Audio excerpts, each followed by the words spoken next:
கர்த்தராகிய இயேசு கிறிஸ்துவை ஒரு மனுஷன் நோக்கி பார்த்தான் என்றால் அவனுடைய வாழ்க்கை பிரகாசம் உள்ள வாழ்க்கையாய் மாற போதுமானவராய் இருக்கிறது.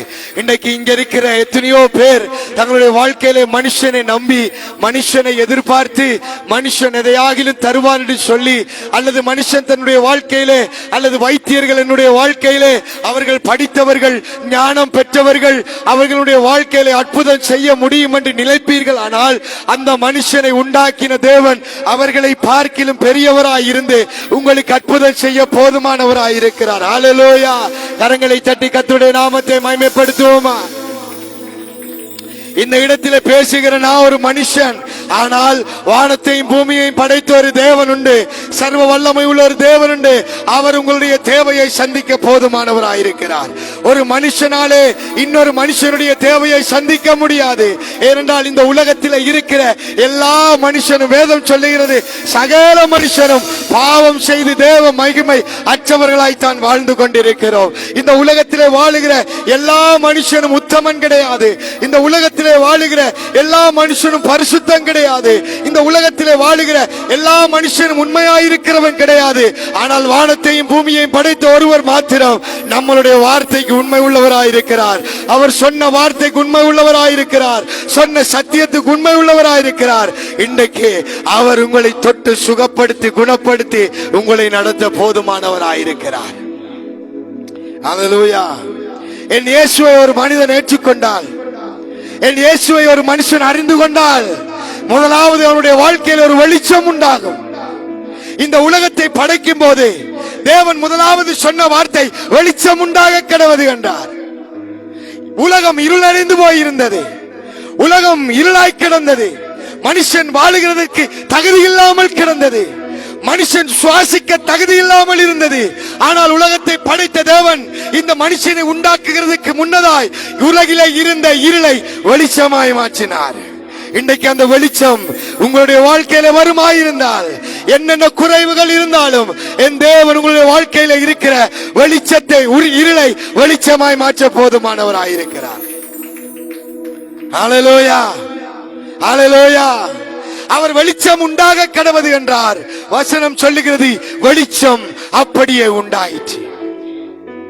அவர் எங்கே எல்லாம் போனாரோ அங்கே எல்லாம் வெளிச்சம் உண்டாயிற்று.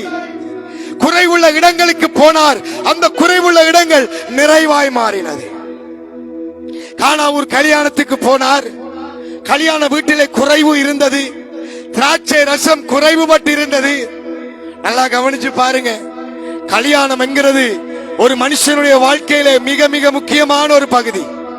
திருமணம் என்பது ஒரு மனுஷனுடைய வாழ்க்கையிலே மிக மிக முக்கியமான பகுதி. அந்த திருமணத்திலே ஏதாவது குறைவுகள் வந்துவிட்டால், ஏதாவது குறைவான காரியங்கள் நடந்துவிட்டால், இந்த சுற்றி இருக்கிற மனுஷர்கள் என்னெல்லாம் பேசுவார்கள்.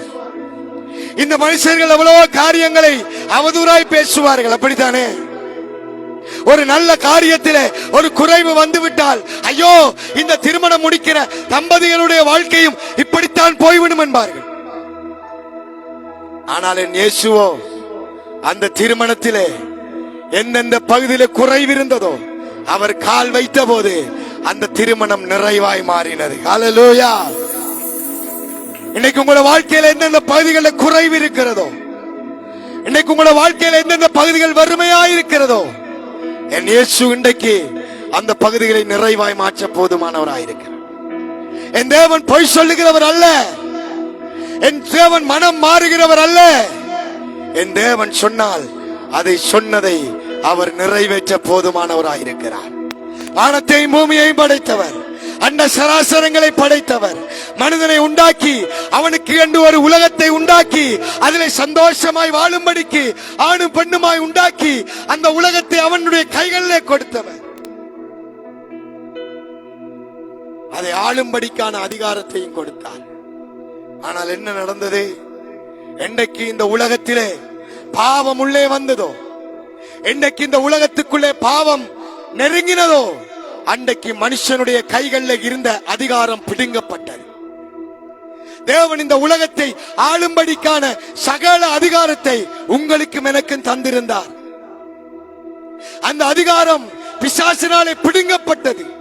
பாவம் உலகத்துக்குள்ளே வந்தபோது அந்த அதிகாரத்தை மனுஷன் இழந்து போனான். அதனாலதான் இந்த உலகத்திலே வியாதிகள் வர ஆரம்பித்தது. அதனாலதான் மரணம் வர ஆரம்பித்தது. ஆண்டவர் உண்டாக்கின மனுஷனுக்கு, ஆதாமுக்கு ஏவாளுக்கு பாவம் செய்கிறதுக்கு முன்பதாய் அவர்களுக்குள்ளே மரணம் இருக்கவில்லை. அவர்களுக்கு மரணம் கிடையாது. ஆனால் இன்றைக்கு மனுஷன் தேவன் சொன்ன வார்த்தையை மீறி, தேவன் சொன்ன கட்டளையை மீறி, தேவன் சொன்ன காரியத்தை மீறி அவன் கிரியை செய்தானோ, அன்றைக்கு அவனுடைய வாழ்க்கையில பாவம் உண்டாக ஆரம்பித்தது. என்னைக்கு பாவம் வந்ததோ, பாவத்தின் சம்பளமாகிய மரணம் இந்த உலகத்திலே வர ஆரம்பித்தது. அது வரைக்கும் மரணம் இல்லாமல் வாழ்ந்து கொண்டிருந்த ஆதாம், அது வரைக்கும் மரணம் இல்லாமல் வாழ்ந்து கொண்டிருந்த ஏவாளுக்கு ஒரு கால எல்லை நிர்ணயிக்கப்பட்டது. வியாதிகள் வர ஆரம்பித்தது. வசனம் சொல்லுகிறது, இது முதற்கொண்டு பூமி சவிக்கப்பட்டதாயிருந்தது. அது வரைக்கும் பூமியிலே நல்ல கனிகள் இருந்தது, நல்ல மரங்கள் இருந்தது, நல்ல மிருகங்கள் இருந்தது, நல்ல காட்டு மிருகங்கள் இருந்தது. ஆனால் அன்றைக்கு பாவம் உலகத்துக்குள்ளே வந்ததோ, அண்டையில இருந்து வேதம் சொல்லுகிறது, பூமி சபிக்கப்பட்டதாய் மாறினது. சபிக்கப்பட்டதாய் மாறினது என்றா என்ன? ஆசீர்வாதத்தை கொடுத்த பூமி, நல்ல கனிகளை கொடுத்த பூமி, மனுஷன் வாழுகிறதுக்கு ஏற்றதாய் இருந்த பூமி, இப்பொழுது மனுஷன் வாழ முடியாதபடிக்கு பூமி தன்னைத்தானே அழித்துக் கொள்ள ஆரம்பித்தது. அது வரைக்கும் நித்திய நிச்சயமாய் இருக்க வேண்டிய பூமி, தேவன் உண்டாக்கின பரிபூர்ணமான பூமி, பாவம் வந்தவுடனே, சாபம் வந்தவுடனே அது தன்னைத்தான் அழித்துக் கொள்ள ஆரம்பித்தது. எப்படி தன்னைத்தான் அழித்துக் கொள்ள ஆரம்பித்தது தெரியுமா? முட்கள் உண்டாக ஆரம்பித்தது. சாபம் உண்டாகினதுக்கு பின்பதாக இந்த உலகத்திலே இல்லாத அநேக விஷ முட்கள் இந்த பூமியிலே முளைக்க ஆரம்பித்தது. எதுக்காக தெரியுமா? மனுஷனுடைய ஆயுசுக்களை குறைப்பதற்கு. இதுவரைக்கும் இல்லாத விஷ மரங்கள், விஷ ஜந்துக்கள் பூமியில உண்டாக ஆரம்பித்தது. எதனால தெரியுமா? மனுஷனுடைய பாவத்தின் நிமித்தம், சாபத்தின் நிமித்தம். இன்றைக்கு ஏன் இந்த உலகத்திலே இவ்வளவு அழிவுகள் வந்து கொண்டிருக்கிறது? இன்றைக்கு நியூஸை திறந்து பாருங்க. ஒவ்வொரு நாடுகளில் நிலநடுக்கம், சில நாடுகளில் தீ பிளம்புகளால் பறக்கிறது, மனுஷர்கள் மரித்துக் கொண்டிருக்கிறார்கள். ஏன்? கடந்த 3 மாதங்களுக்கு முன்பதாய் நம்மளுடைய தேசத்திலே மலையக பகுதியிலே எத்தனையோ அப்பாவி உயிர்கள் மரித்து போனது. இதெல்லாம் எதற்காக ஆண்டவர் அனுமதிக்கிறார்? மனுஷனுடைய அக்கிரமம் பூமியிலே பெருகும் போது தேவன் இயற்கையை பயன்படுத்தி, வானத்தை பயன்படுத்தி, பூமியை பயன்படுத்தி, தான் பயன்படுத்துகிற, தான் படைத்த இந்த உலகத்தை கொண்டு மனுஷனுடைய ஆதங்கங்களை அழித்து விடுகிறார்.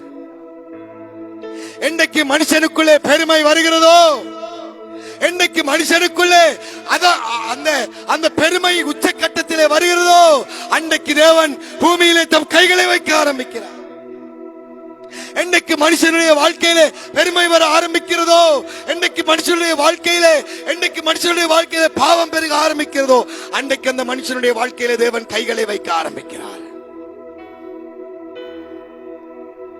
இன்னைக்கு பாருங்க, உலகத்தை கொஞ்சம் சுத்தி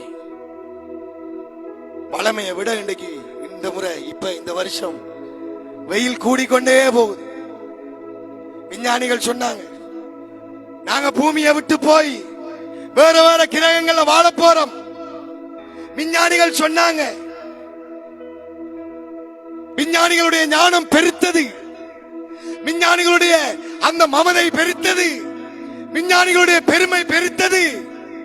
தேவன் அவர்கள் மேலே கைகளை வைக்க ஆரம்பித்தார். தான் படைத்த பூமியை கொண்டே தேவன் அவர்களுக்கு நியாய தீர்ப்பு வழங்க ஆரம்பித்தார். வேதத்திலே சோதோம் கொமோரா என்கிற ஒரு பட்டணம் உண்டு. அந்த பட்டணத்திலே பாவம் பெருகின போது என்ன பாவம் தெரியுமா?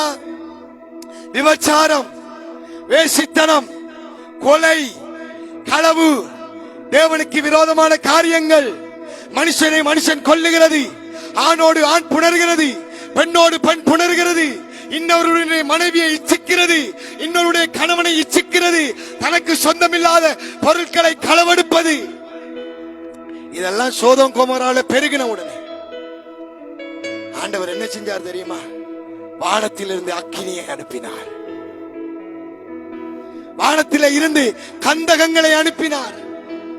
எரிகிற நெருப்புகளை அனுப்பினார். இன்றைக்கு வரைக்கும் அந்த சோதோம் கொமோரா என்று சொல்லப்படுகிற அந்த பட்டணத்திலே ஒரு புல்லு கூட முளைக்கல. இது நடந்து கிட்டத்தட்ட 5000, 4000, 5000 வருஷங்களுக்கு முன்பதாய் நடந்த சம்பவம்.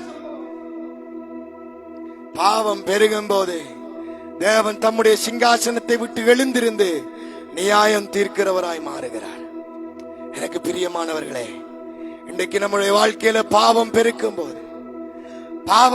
போது கர்த்தர் குடும்பங்களிலே கை வைக்க ஆரம்பிக்கிறார். கர்த்தர் கிராமங்களிலே கை வைக்க ஆரம்பிக்கிறார். கர்த்தர் தேசங்களிலே கை வைக்க ஆரம்பிக்கிறார். அப்படியானால் இதற்கு தீர்வு என்ன? இதற்கு தீர்வு என்ன? அப்போஸ்தலர் நடவடிக்கைகள் 4ஆம் அதிகாரம் 12ஆம் வசனம் சொல்லுகிறது.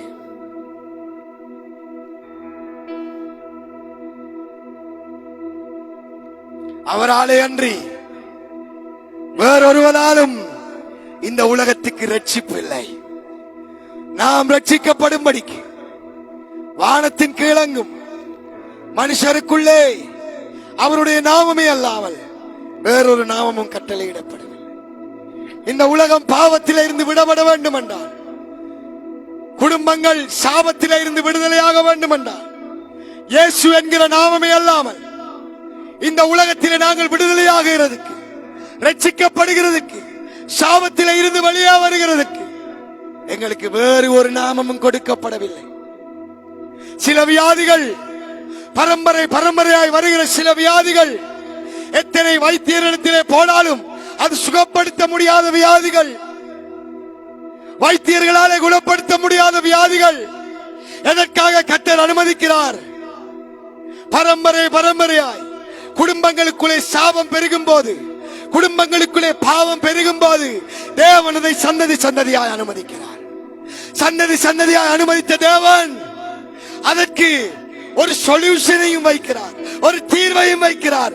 எப்பொழுது அந்த சந்ததி என் இயேசு அண்டை திரும்புகிறதோ அன்றைக்கு தேவன் அந்த சந்ததியை அந்த சாபத்திலிருந்து விடுதலையாக்குகிறார். கரங்களை தட்டி தேவனுடைய நாமத்தை மகிமைப்படு. பரம்பரை சாபத்துக்கு முட்டுப்புள்ளி வேண்டும் என்றால், பரம்பரை சாபத்திலிருந்து விடுதலை வேண்டும் என்றால் என் இயேசுவை தவிர, இயேசு என்கிற நாமத்தை தவிர இந்த உலகத்திலே வேறொரு நாமம் எங்களுக்கு கொடுக்கப்படவில்லை. மனுஷன் 1000 வழிகளை தேடலாம், லட்சக்கணக்கில் பணங்களை சம்பாதிக்கலாம், ஆனால் உங்களுக்கு விடுதலையாக முடியாது. விடுதலையாக முடியாது. உங்களுடைய பணங்களை வேறு காரியங்களுக்கு செலவழிக்கலாம், ஆனால் என் தேவன் என்றைக்கு கை வைக்கிறாரோ, என் இயேசு என்றைக்கு உங்களுடைய வீட்டுக்குள்ளே வருகிறாரோ அன்றைக்கு உங்களுடைய வீட்டில் இருக்கிற பாவங்கள் சாபங்கள் உடைக்கப்படுகிறது. வேதத்திலே பார்க்கிறோம், சகேயு என்ற ஒரு மனுஷன் இருந்தான். அவன் பாவம் செய்து அநேக பணங்களை சம்பாதித்து வந்தான். இன்னைக்கு பாவத்தின் நிமித்தமாய் வருமானத்துக்காக, பணத்துக்காக எத்தனையோ பேர் பிழையான வருமானங்களுக்கு பின்பதாய் போய்கொண்டிருக்கிறார். எத்தனையோ பேர் மற்றவர்களுடைய குடும்பங்களை பிரித்து, மற்றவர்களுடைய குடும்பத்தை அழித்து, சூனியம் வைத்து, மாந்திரிகம் செய்து, வசியம் செய்து, காவல் செய்து இன்னைக்கு பணம் சம்பாதித்துக் கொண்டிருக்கிறார். அந்த பணம் ஒரு நாளும் நிலைக்காது. அந்த பணம் சாபம். அந்த பணம் அவருடைய வீட்டிலே தங்காது. அந்த பணம் அவருடைய வாழ்க்கையில சாபத்தை கொண்டு வரும். இன்னைக்கு வட்டிக்கு கொடுத்து, அநியாய வட்டிக்கு கொடுத்து எத்தனை பேர் இன்னைக்கு பணம் சம்பாதித்துக் கொண்டிருக்கிறார். அவர்கள் நினைக்கிறார்கள், என்ன நல்ல வருமானத்தை சம்பாதித்து, நல்ல பணத்தை சம்பாதித்து நான் வீடு கட்டி விடலாம், மாளிகை கட்டி விடலாம், என் பிள்ளைக்கு திருமணம் முடித்து விடலாம், என் பிள்ளையை விடுதேசத்துக்கு அனுப்பிவிடலாம்,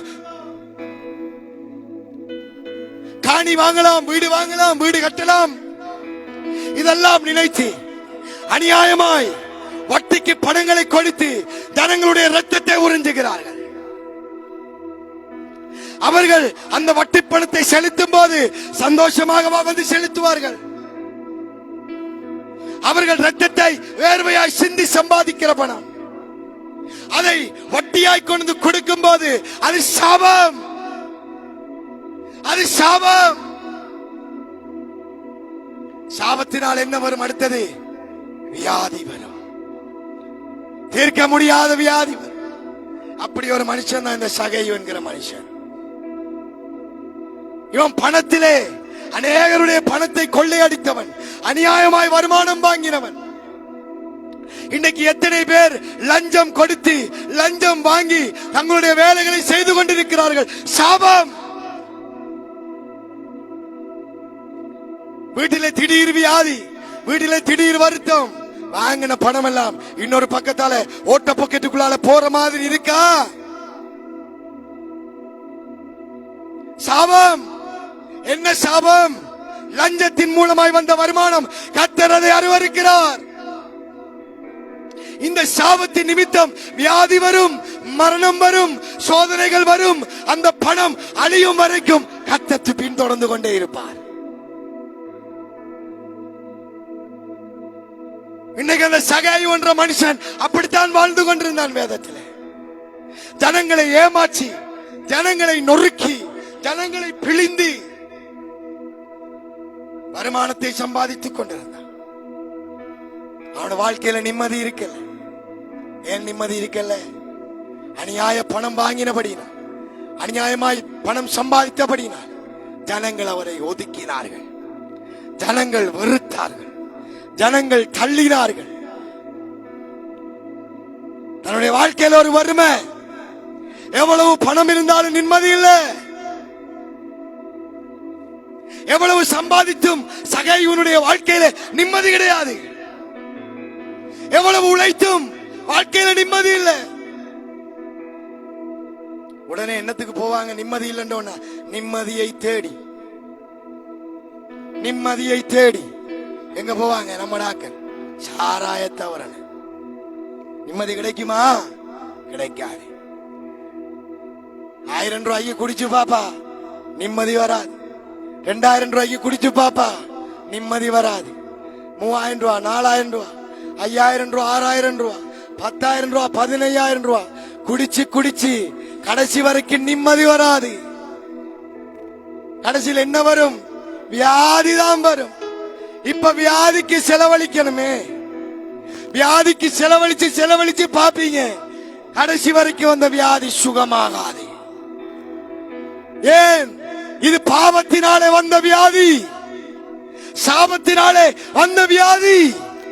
அதற்கு ஒரே ஒரு பரிகாரம் உண்டென்றால், என் கர்த்தராகிய இயேசு கிறிஸ்துவினிடத்தில் நீங்கள் திரும்பும் போது, அவருடைய முகத்தை நோக்கி பார்க்கும் போது, உன் சந்ததியின் மேலே அவருடைய வெளிச்சமும் அவருடைய பிரகாசமும் உண்டாகியிருக்கும். அதான் பாடினோம், அவர் நாமம் மதுரம். இந்த இடத்துல எதுக்காக மாசத்தில் ஒரு சுவிசேஷம் அறிவிக்கும்? எங்களுக்கு எங்கேயாச்சும் இருந்து காட்சி வருகிறதா? அறிவிங்க.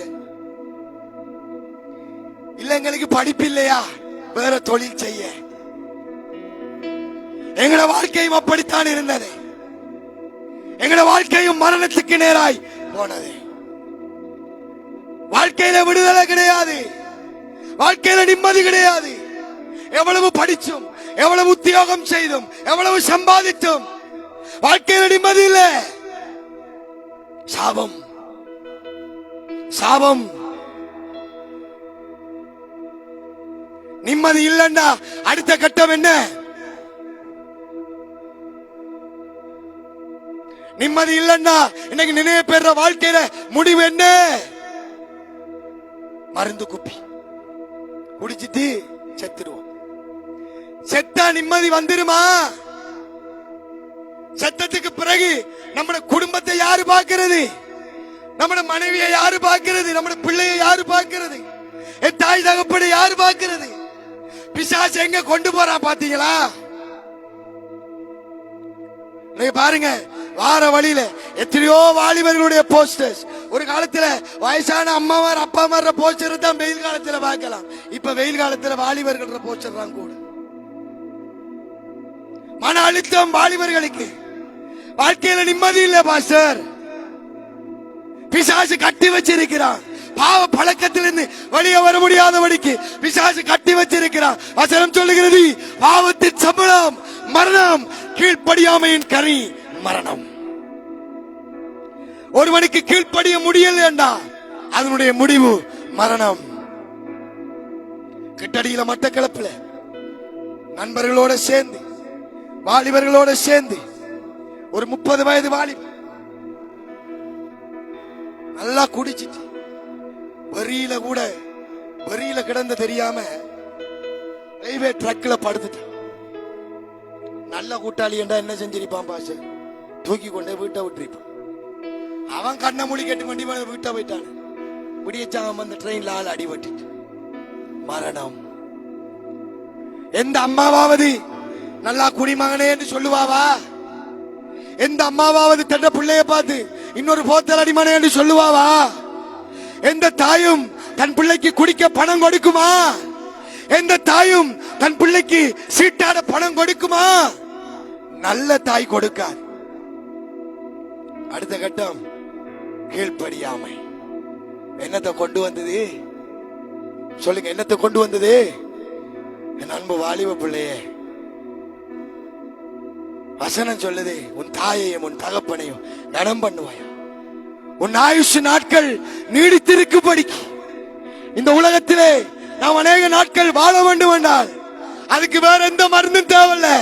தாய்க்கும் தகப்பனுக்கும் கீழ்ப்படிவாயா. தாய்க்கும் தகப்பனுக்கும் கீழ்ப்படிதல் பெரிய ஔஷதம், பெரிய மருந்து. அது அந்த மருந்து என்னத்தை கொண்டு வரும் தெரியுமா? நீடிய ஆயுஷை கொண்டு வரும். இன்னைக்கு நமக்கு எத்தனை பேருக்கு மைக்கேல் ஜாக்சன் தெரியும்? எத்தனை பேருக்கு மைக்கேல் ஜாக்சன் தெரியும்? போய் சொல்லாய். அவர் என்ன செஞ்சார்? ஒருத்தருக்கும் தெரியாம கோடி கணக்கில் பணங்களை செலவழி பல வருஷம் மரணமில்லாத வாழ்க்கையை தேடினார்.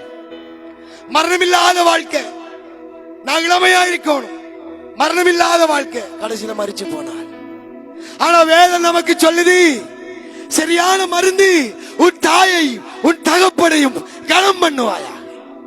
கனம் பண்ணலண்டா கீழ்ப்படியாமையின் கனி மரணம். இன்னைக்கு இந்த போஸ்டர்ஸ் எல்லாம் பார்க்கிற நேரம் அதான் ஞாபகம் வருது, கீழ்ப்படியாமையின் கனி. அந்த வாலிபனை ஊர்வலமா கொண்டு போறாங்க பாஷா. மட்டக்களப்பே அதிருது. மோட்டார் சைக்கிள் என்ன, முறுக்குறது என்ன, வெடி கொளுத்தி போடுறது என்ன, புக மண்டலம் என்ன, ட்ரோன் பறக்கிறது என்ன, கேமரா பிடிக்கிறது என்ன, எந்த வச்சான் என்றது என்ன, எந்த புள்ளையே என்றது என்ன, பட்டிக்குள்ள படுக்கிறவனுக்கு தெரியுமா? அன்னைக்கு நீ அந்த தண்டவாளத்தில் படுக்கிற நேரம் அவனை இழுத்துட்டு வீட்டை கொண்டு போயிருக்கலாமே. இப்படி ட்ரோனை பறக்க விட்டா அவன் எழும்பிடுவானா? கீழ்ப்படியாமையின் கனி மரணம். இந்த மரணத்திலிருந்து இயேசு என்னை தப்பித்தபடினாலே எனக்கு வேலை பெருசா தெரியல, பணம் பெருசா தெரியல, என் படிப்பு எனக்கு பெருசா தெரியல. என்னை போன்ற இருக்கிற ஜனங்களுடைய வாழ்க்கை மாறணும் என்பது மாத்திரமே கர்த்தர் இதயத்திலே வைத்தார். இன்னைக்கு நிறைய பேர் யோசிக்கலாம், இது ஒரு பைத்தியார கூட்டம், எனக்கு வேலையும் இல்லை, இயேசு இயேசு இயேசு. வாலிப பராயத்தில் அனுபவிக்க வேண்டியதெல்லாம் அனுபவிக்காம இங்க வந்துட்டு மைக்க பிடிச்சிட்டு இயேசு இயேசு இயேசு எல்லாம் அனுபவிச்சு அதுல திருப்தி இல்லைன்னுதான் என் இயேசுவை அனுபவித்த போது அவரிலே பூரண திருப்தியை கண்டோம், அவரிலே ஒரு வெளிச்சத்தை கண்டோம், அவரிலே ஒரு நிம்மதியை கண்டோம். என் இயேசுவை நான் அறிந்திருக்காவிட்டால் இன்றைக்கு என் கல்லறையிலே என் பேர் எழுதப்பட்டிருக்கும். மரணம் எனக்கு காலடியில, மரணம் என்ற வாசல்ல, மரணத்துக்கும் தாவீது சொல்றது போல மரணத்துக்கும் எனக்கும் ஒரு அடி தூரம் என் கர்த்தர் என்னை தப்புவித்தார். அதனாலதான் மைக்க பிடிச்சு கத்துறோம். தொண்ட போயும் கத்துவோம், இனியும் கத்துவோம். ஏனென்றால் என் தேசம் ரட்சிக்கப்படணும், என் வாலிபர்கள் அழியக்கூடாது, என் ஜனங்கள் அழியக்கூடாது. இந்த கல்லாத்து பிரதேசம் இயேசுவுக்கு சொந்தமாகிறதை எங்கள் கண்கள் காண வேண்டும். அது வரைக்கும் கத்துவோம், மரணம் நெருங்கும் வரைக்கும், கர்த்தர் வரும் வரைக்கும். இதால எங்களுக்கு என்ன கிடைச்சதுண்டா, இன்றைக்கு இரவுக்கு நல்லா நித்திர உள்ளோம். தேவனுடைய வேலையை செய்கிற அந்த வாக்கியம், உலகத்தின் அதிபதிக்கல்ல, உலகத்தை படைத்த அதிபதிக்கு வேலை செய்கிற வாக்கியம். எங்களுக்கெல்லாம் தேடி வராத வேலையா? வேலை வாசல்ல செட்டியில வந்து இருக்கும். ஐயோ, ஏன் கூட பிள்ளைய சும்மா பாசராக்குன, நீங்க நல்ல சம்பளம் மாசம் 60,000 அனுப்பி வைக்கல. அந்த 60,000 கொடுக்காத நிம்மதிய என் இயேசு எனக்கு தந்தார். உங்களோட 60,000 நீங்க வச்சுக்கொள்ளுங்க. என் இயேசு எனக்கு தருகிற நிம்மதியை உங்கள் 1,00,000 60,000 உங்களுக்கு தராதே, தராதே. இதிலே ஒருவர் இயேசுவை ஏற்றுக்கொண்டாலும் அதுதான் எங்களுடைய வாழ்க்கையில பெரிய பொக்கிஷமாய் பார்க்கிறோம். அதைத்தான் பெரிய பொக்கிஷமாய் பார்க்கிறோம். அப்ப இந்த சகேயு என்ற மனுஷன் சமுதாயத்தால் ஒதுக்கப்பட்டவன், தள்ளப்பட்டவன், புறக்கணிக்கப்பட்டவன். எப்படி ஆகிலும் எனக்கு நிம்மதி வேண்டும் என்று நினைத்தவன். ஒரு காட்டத்தி மரத்தில் சமுதாயத்தில் கணக்கெடுக்கப்படாதவன், உயரம் குறைந்தவன், குள்ளன், பணத்திலே மக்களை வஞ்சிக்கிறவன், காட்டத்தி மரத்திலே ஏறி என் வாழ்க்கையில் ஒரு நிம்மதி கிடைக்காதா? இயேசு என்று ஒருவர் இருக்கிறாராமே, அவர் இந்த வழியாய் போறாராமே, அவரை எப்படி ஆகிலும் நான் பார்த்தால் எனக்கு நிம்மதி கிடைக்குவே என்று மரத்தின் மேலே உட்கார்ந்தான். என் இயேசு அந்த வழியாய் வந்தார். யாரை பார்த்தாரோ இல்லையோ, யாரும் பார்க்காத சகேயுவை என் இயேசு பார்த்தார். இன்றைக்கு உலகம் உங்களை பார்க்காமல் இருக்கலாம், கணக்கெடுக்காமல் இருக்கலாம், பொருட்படுத்தாமல் இருக்கலாம், யாரும் உங்களை கவனிக்காமல் இருக்கலாம். யாரும் உங்களை கவனிக்காவிட்டாலும் என் இயேசு உங்களை கவனிக்கிறவராயிருக்கிறார். கவனிச்சவர் என்ன செஞ்சார் தெரியுமா? சகேயுவே என்றார், சகேயுவே என்றார். இயேசுவுக்கு எப்படி அவருடைய பேர் தெரியும்? உலகத்தை படைத்தவருக்கு உங்களுடைய பேரும் என்னுடைய பேரும் நன்றாகவே அவர் அறிந்திருக்கிறார். வசனம் சொல்லுகிறது, நீ தாயின் கருவிலே உருவாகிறதுக்கு முன்னதாகவே நான் உனக்கு ஒரு பேர் வச்சு அழைச்சேன்.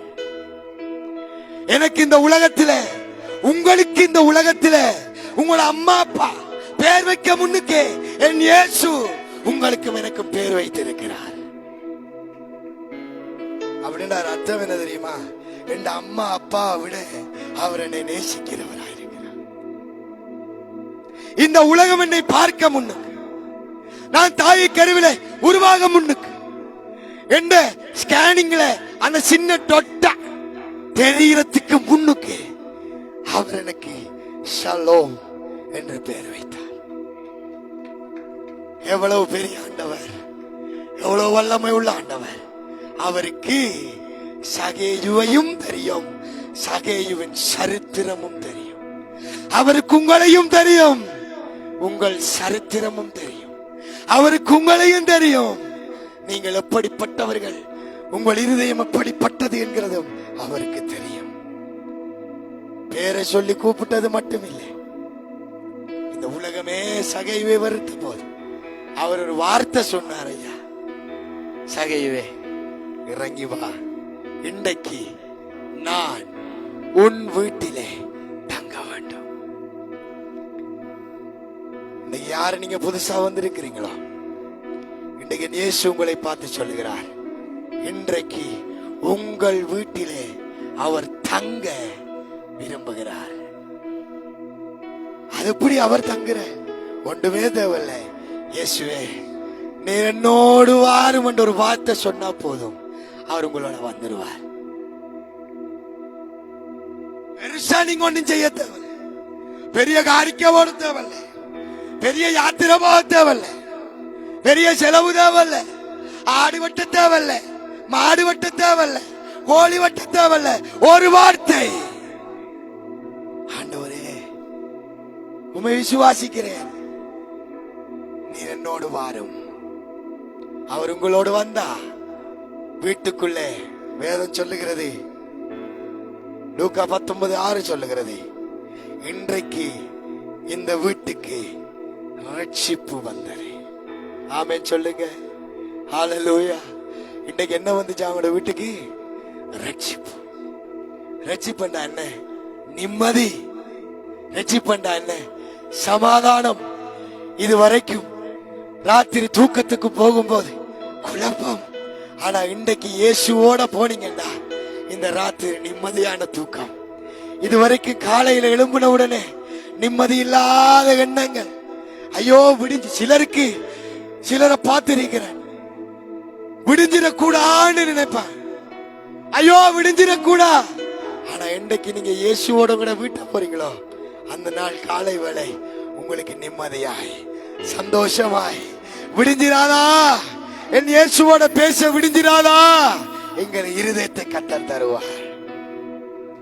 ஹல்லேலூயா. இன்றைக்கு அந்த இயேசு உங்களோட வாழ்க்கையில வந்தா, வெளிச்சம் உங்களோட வாழ்க்கையில வந்தா, இருள்கள் எல்லாம் அகன்று போகும். இருள்கள் எல்லாம் அகன்று போகும். சமாதானத்தை தேவன் தருவார். சாபங்கள் அகற்றப்பட்டு போகும். வியாதிகள் மறைந்து போகும். வேதனைகள் மறைந்து போகும். தடைகள் உடைந்து போகும். வருமானத்தை கத்தர் கட்டளையிடுவார். வியாபாரத்தை ஆசீர்வதிப்பார். தொழில்களை ஆசீர்வதிப்பார். எல்லா இடம் அப்ளை பண்ணி வேலைக்கு போட்டு களைச்சு எத்தனை போம் போட்டேன்னு எனக்கே தெரியும். ஆனா இயேசுவோட இன்றைக்கு போங்க, தேவன் போட்ட போமுக்கு பதில் கொடுப்பார். கரங்களை தட்டி ஆண்டவருக்கு நன்றி. இன்றைக்கு அந்த இயேசு உங்களை நேசிக்கிறார். அந்த இயேசு உங்களை விடுதலையாக்க போதுமானவராயிருக்கிறார். ஹல்லேலூயா. இயேசுவுக்கு ஒரு அன்பான சீஷன் இருந்தார். இந்த பேர் லாசரு. யோவான் 11ஆம் அதிகாரம். யாரை வாசிக்காதே. லாசரு மரித்து போனான். அன்பாயிருந்த மனுஷன். இயேசு அடிக்கடி அவருடைய வீட்டுக்கு போவார். வார்த்தையை ஆசையாய் கேட்டவர் மரித்து போனார். எல்லாரும் சொன்னாங்க, இயேசு இருந்திருந்தா லாசரு செத்திருக்க மாட்டானே. ஆனா ஆண்டவருக்கு தெரியும், மரித்தவனையும் அவராலே உயிர்ப்பிக்க முடியும். இன்னைக்கு உங்களோட வாழ்க்கையில எந்தெந்த பகுதிகளை மரித்து போயிருக்கிறதோ, எந்த பகுதியில கற்பம் செத்து போயிருக்கிறதோ, தேவன் கற்பத்தின் கனிகளை திறக்க போதுமானவராயிருக்கிறார். ஜீவனை உண்டு பண்ண போதுமானவராயிருக்கிறார். 3 ஆண்டுகளா எனக்கு குழந்தைகள் கிடையாது. 3 வருஷமா குழந்தைகள் கிடையாது. ஒரு நாள் ஆண்டவர் இப்படி சபையில பிரசங்கம் பண்ணி கொண்டிருக்கும் போது, 1ஆம் தேதி கொரோனா வரப்போகுது. ஆண்டவர் சொன்னார், கற்பத்தின் கனியை ஆசீர்வதிப்பேன் என்றார். அந்த ஆண்டு கர்த்தர் எங்களுக்கு ஒரு பெண் குழந்தையை கொடுத்தார். ஹல்லேலூயா. அதே போல எங்களுடைய சபைக்கு ஒரு வாலிப பிள்ளை வந்தா, திருமணமாயி பிள்ளைகள் இல்லை. சபையார் எல்லாரும் சேர்ந்து ஜெபித்தோம். அந்த வருஷமே கர்த்தர் ஒரு பெண் குழந்தையை கொடுத்தார். ஹல்லேலூயா. அதுக்கு பிறகு வெளிதேசத்துக்கு போய் வெளிநாடே பயணமாய் இருந்த ஒரு குடும்பம். கணவன் வருவார், வெளிநாடு போவார், திரும்ப உழைச்சிட்டு வருவார், வெளிநாடு போவார். வீடு கட்டுனாங்க, ஆட்டோ வாங்கினாங்க. வீட்டு அனுபவிக்கிறதுக்கு பிள்ளை இல்ல, ஆட்டோவில் ஏறதுக்கும் பிள்ளை இல்லை. ஜெபித்தோம். கர்த்தர் கற்பத்தின் கனி ஆசீர்வதித்து இப்ப 5வது மாதம் அவர்கள் கரங்களை தட்டி, இப்ப போன மாதம் என்ன நெருங்கின சொந்தக்காரன் கல்யாணம் கட்டி பல வருஷம் பிள்ளை இல்லை. அவனோட மனைவி கோல் எடுத்தா, கணவனுக்கு தெரியாம கோல் எடுத்த, அண்ணா உங்கள்ட்ட சொல்லாம யார்கிட்ட சொல்ல, இது எங்க வாழ்க்கையில பெரிய ஒரு வறுமையா இருக்கு. நான் சொன்ன, கர்த்தர் கற்பத்தின் கனியை ஆசீர்வதிப்பார். ஜெபித்தோம். இன்றைக்கு அவங்களுக்கு 1வது மாதம். கோல் எடுத்து சொன்னாங்க, அண்ணா கற்பத்தின் கனியை கர்த்தர் ஆசீர்வதிப்பார். இன்றைக்கு மரித்து போயிருக்கிற கற்பங்களை கர்த்தர் துளிரை உண்டு பண்ண போதுமானவராயிருக்கிறார். வாழ்க்கை ஆரோனுடைய கோலை போல இருக்கலாம், அதுல ஜீவன் இல்லாததை போல இருக்கலாம், ஆனால் தேவ பிரசன்னமோ அதை துளிர்க்க பண்ண போதுமானவராயிருக்கிறார். விசுவாசிக்கிறவர்களாலே தேவன் அற்புதங்களை செய்ய போதுமானவராயிருக்கிறார். கரங்களை தட்டி தேவனுடைய நாமத்தை ஹல்லேலூயா எழுந்திருப்போம். ஆண்டவருடைய சமூகத்தில் ஒப்பு கொடுங்க, ஒப்பு கொடுங்க.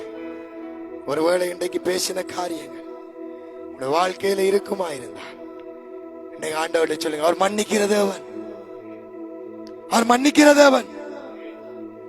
அவர் தம் ஆத்துமாக்கள் மேலே, தம்முடைய ஜனங்கள் மேலே அன்பு வைக்கிற தேவன்.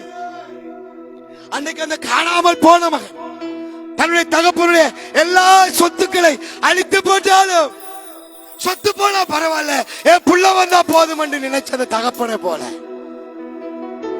இன்னைக்கு நீங்க தேவன் அவமானப்படுத்தி இருக்கலாம், பின்மாற்றமா போயிருக்கலாம், ஆண்டவர் பேரை கெடுத்து குடும்பத்தில பேரை கெடுத்து வாழ்ந்து கொண்டிருக்கலாம்.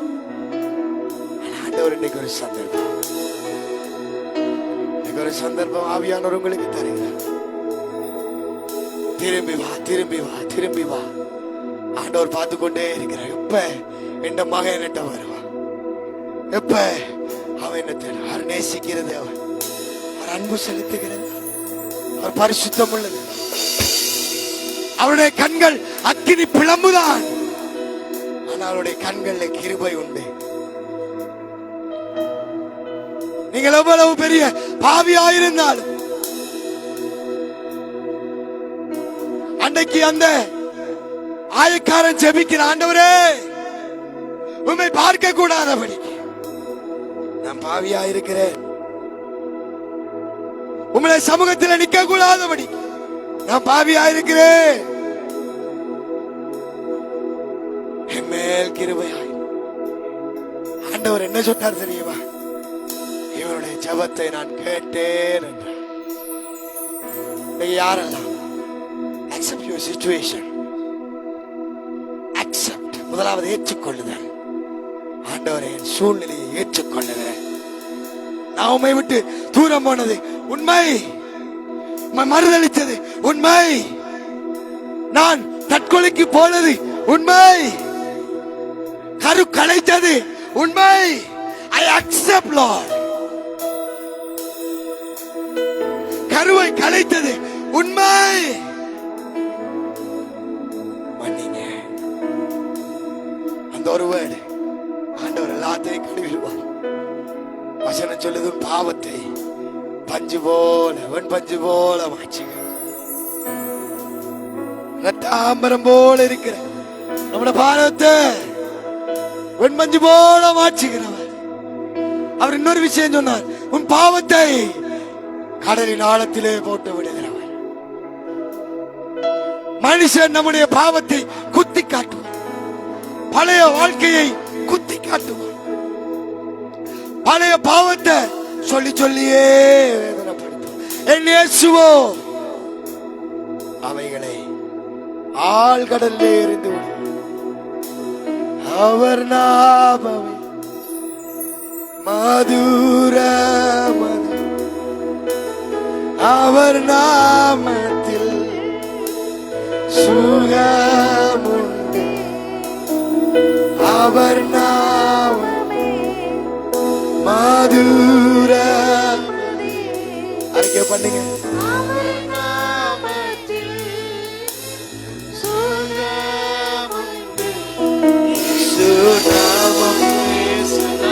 சொல்லுங்க, கரங்களை உயர்த்தி.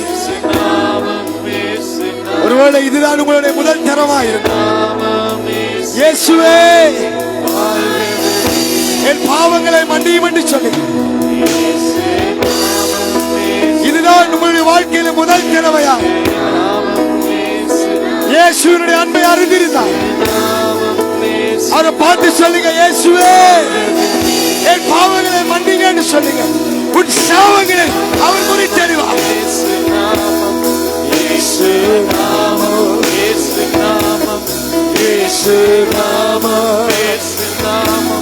வாழ்கவே இயேசு நாமம், இயேசு நாமம், இயேசு நாமம், இயேசு நாமம், இயேசு நாமம், இயேசு நாமம், இயேசு நாமம், வாழ்கவே. அவர் நாமமே, அவர் நாமமே மதுராமமே, அவர் நாமத்தில் சுகமுண்டே. மதுரமே, அவர் நாமத்தில்,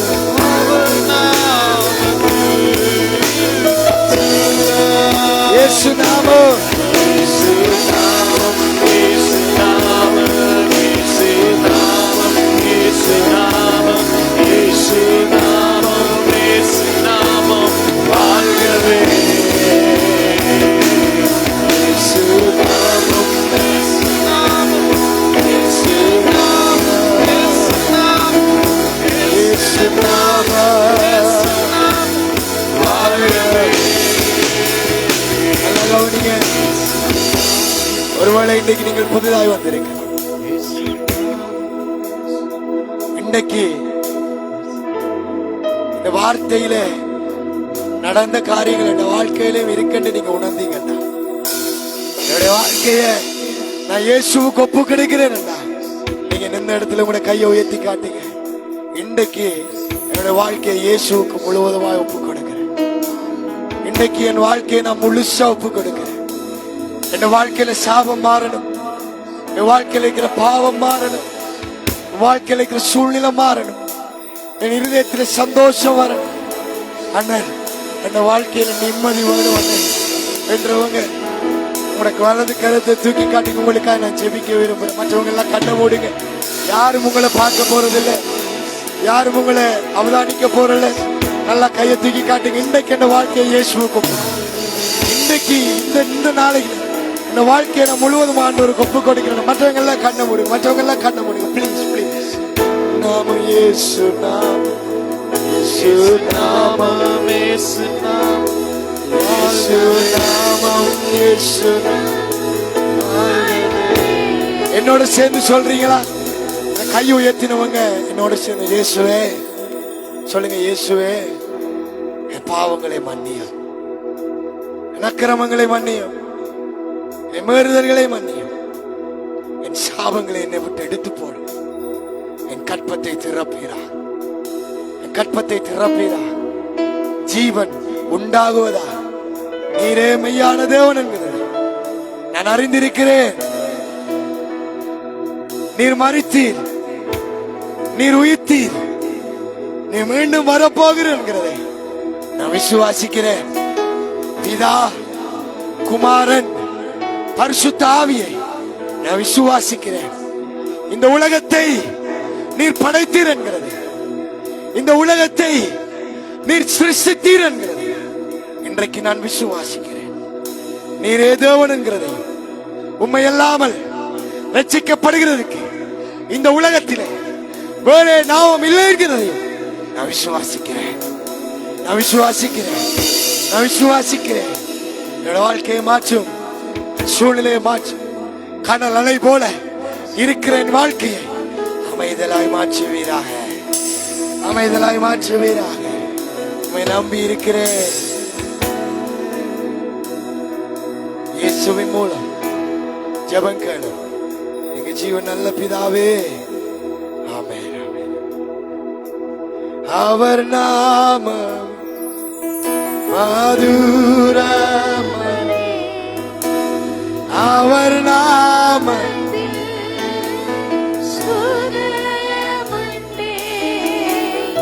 அவர் நாமம்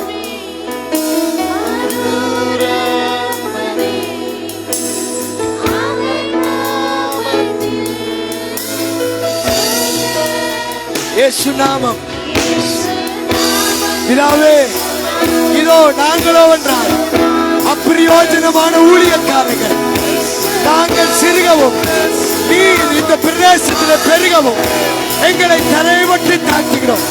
இதோ ஜோவான் ஜெபித்தது போல அவருடைய பாதரட்சை வாரை அவிழ்க்கிறதுக்கு கூட தகுதி இல்லாதவர்கள் நீர் சொன்னீர் உலகத்தின் முடிவு வரையும் போய் சகல ராஜ்யங்களுக்கும் உங்களுடைய சுவிசேஷத்தை அறிவித்து பிதா குமாரன் பரிசுத்த ஆவியின் நாமத்தினாலே நான் உங்களுக்கு கற்றுத்தலை அவர்களுக்கு போதித்து அவர்களுக்கு ஞானஸ்நானம் கொடுங்கள் என்று நீ சொன்னதை கீழ்ப்படி இதோ செய்திருக்கிறோம். சகல துதி சகல கணம் சகல மகிமை உமருவருக்கே வானத்தை படைத்தவர் பூமியை உண்டாக்கிறவர் அதை நம்முடைய கைகளிலே வைத்து நமக்கு சித்தமானபடி நமக்கு இஷ்டமானபடி நடத்துகிற ஒரே ஒரு தேவன் ஒரே ஒரு தேவன் ஒரே ஒரு தேவன் ஒரே ஒரு தேவன் ஒரே ஒரு தேவன் இயேசுவின் நாமத்திலே இயேசுவின் நாமத்திலே ஜெபிக்கிறோம். எங்கள் ஜீவனுள்ள நல்ல பரிசுத்தமுள்ள பரலோக பிதாவே பரலோக தேவனே ஏழு குத்து விளக்குகளை மத்தியில உலாவுகிறவர்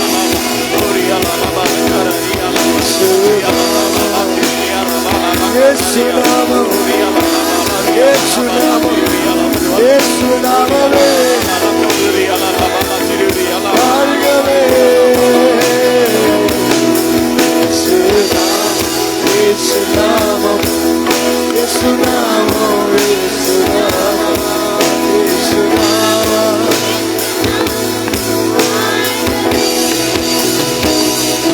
கவனிங்க, இன்னைக்கு கர்த்தர் கொடுத்த சந்தர்ப்பத்தை பயன்படுத்தி நமக்கு இன்னொரு பிறப்பு கிடையாது. ஒரே ஒரு ஜென்மம், மனுஷ ஜென்மம் மட்டுமே.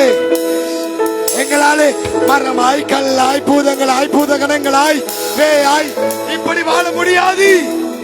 ஒரே ஒரு வாழ்க்கை, தன்னை போல ஒரு உயர்ந்த ஜாதியை என் இயேசு உருவாக்கினார். மனுஷன் அப்படி உருவானால் தெரியுமா?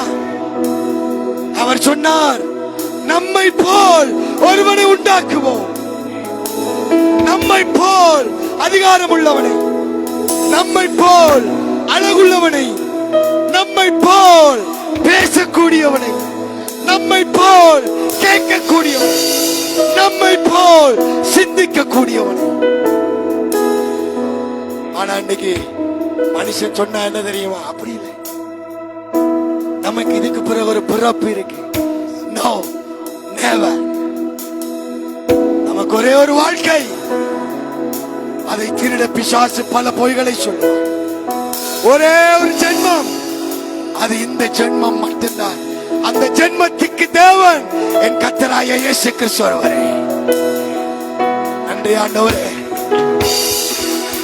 எங்களை முழுவதுமாய் ஒப்புக்கொடுக்கிறோம். இயேசுவின் நாமத்தில் ஜெபிக்கிறோம். விசேஷமாய் என் கர்த்தராகிய இயேசு கிறிஸ்துவுக்கு நன்றிகளை செலுத்துகிறேன். அதோடு கூட இந்த சந்தர்ப்பத்தை கொடுத்து அருமையான ஊழியக்கார குடும்பம், சபை மூப்பர்கள், உதவி ஊழியக்காரர்கள், எங்களை அன்பாய் உபசரிக்கிற சபை விசுவாசிகள் ஒவ்வொருவருக்கு முதலில் மனமார்ந்த நன்றிகளை தெரிவித்துக் கொள்கிறோம். கர்த்தர் உங்களையும் உங்கள் சபையையும் பெருக பண்ணுவாராக. நாங்கள் பிரயோஜனமான ஊழியக்காரர்கள். எங்களுக்கென்று ஒரு அடையாளம் கிடையாது, எங்களுக்கென்று ஒரு பின்னணி கிடையாது. ஆனால் எங்களுக்குள்ள இருக்கிற அந்த அபிஷேகத்தை கனம் பண்ணி, எங்களுக்குள்ளே கர்த்தர் வைத்த அந்த கிருபையை கனம் பண்ணி இந்த இடத்தில் எங்களை ஏற்றுக்கொண்டிருக்கிறீர்கள். கர்த்தர் உங்கள் ஒவ்வொருவரையும் ஆசீர்வதிப்பார். அதற்குரிய பலனை கர்த்தர் உங்களுக்கு தருவாராக. ஆமென். கர்த்தருடைய நாமம் ஒன்றை மகிமைப்படுவதாக.